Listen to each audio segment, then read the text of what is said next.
রমজানের দ্বিতীয় আমল, যেটা রমজানের প্রধান আমল মূলত কি সেটা বলেন দেখি। রমজানের প্রধান আমল কি ভাই? রোজা রাখা। মাশাআল্লাহ, উত্তর সঠিক। রমজান মাসের প্রধান আমল হলো রোজা রাখা। রোজা রাখার চাইতে এ মাসের বড় কোনো আমল হতে পারে না। রোজা রাখা রমজানের সুন্নত না মুস্তাহাব?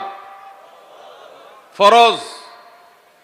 ফরজ মানে হলো আল্লাহর সেই নির্দেশ, যেই নির্দেশ লঙ্ঘন করলে জাহান্নামের শাস্তি অবধারিত, জাহান্নামের শাস্তি এড়ানো যাবে না, যে নির্দেশ মান্য করা আবশ্যক, এরকম একটি ফরজ। ইসলামের স্তম্ভ কয়টা ভাই? 5টা। নবী করিম সাল্লাল্লাহু আলাইহি সাল্লাম বলেছেন, বুনিয়াল ইসলামু আলা খামস।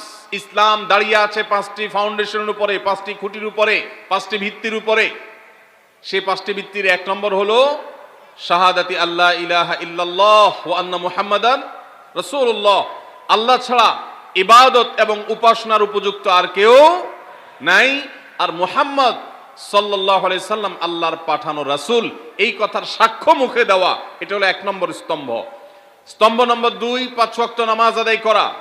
স্তম্ভ নম্বর 3 যাকাত আদায় করা, যাদেরকে আল্লাহ সামর্থ্য দিয়েছেন, সচ্ছলতা দিয়েছেন। স্তম্ভ নম্বর 4 হজ করা। স্তম্ভ নম্বর 5 রমজানের রোজা রাখা। তবে অনেক হাদিসে রমজানের রোজাকে 4 নম্বরে আর হজকে 5 নম্বরে রাখা হয়েছে। তাহলে রমজান মাসের রোজা রাখা এটা শুধু ফরজ না, মৌলিক ফরজ।